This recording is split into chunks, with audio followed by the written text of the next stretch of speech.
رسیدیم به این تکنیک عالی. اینجا بوممو 2 قسمت کردم ولی بعد 3 قسمتش میکنم.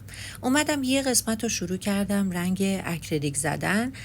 زیرش هر طرحی میتونه باشه. البته من این بومه رو قبلا استفاده کرده بودم، برای همین فقط برای اینکه رنگی رنگی بود میخواستم زیرش معلوم بشه. شما زیر کارتون رو باید طرح بدین و بعد این کار رو اجرا بکنین. الان که میبینین من یه لایه خیلی نازک رقیق رنگ اکریلیک زدم و دردن اینجا چی میریزم؟ اینجا تینر فوری میریزم و اگه دقت بکنی همین تا میریزم شروع میکنه تاثیر خودش رو نشون دادن.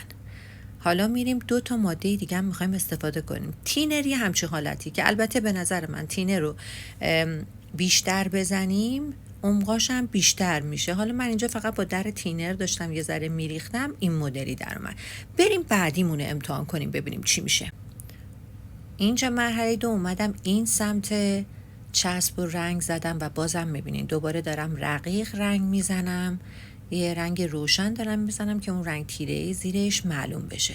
و اینجا آسیتون هر چی که میگیم و دردن.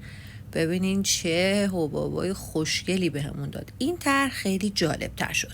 میایم سراغ گوشه موشه های بوم که من نکردم اینو درست 3 قسمت درست تنظیم بکنم. حالا این یه تیکرم اومدم با چی امتحان بکنم؟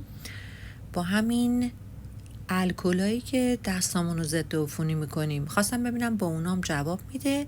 دوباره شروع کردم رنگ کردن و اسپری کردن. اسپری هم چون الکلم تموم شده خیلی داره ناز میکنه ولی بالاخره اسپری کرد یه چیزایی رو. و ببینی اینم شروع کرد و حسب اون حالتی که اسپری میشه اونجا رو با دستم قطره‌ای بزرگ ریختم، اون شکلی شد و اینجا اسپری.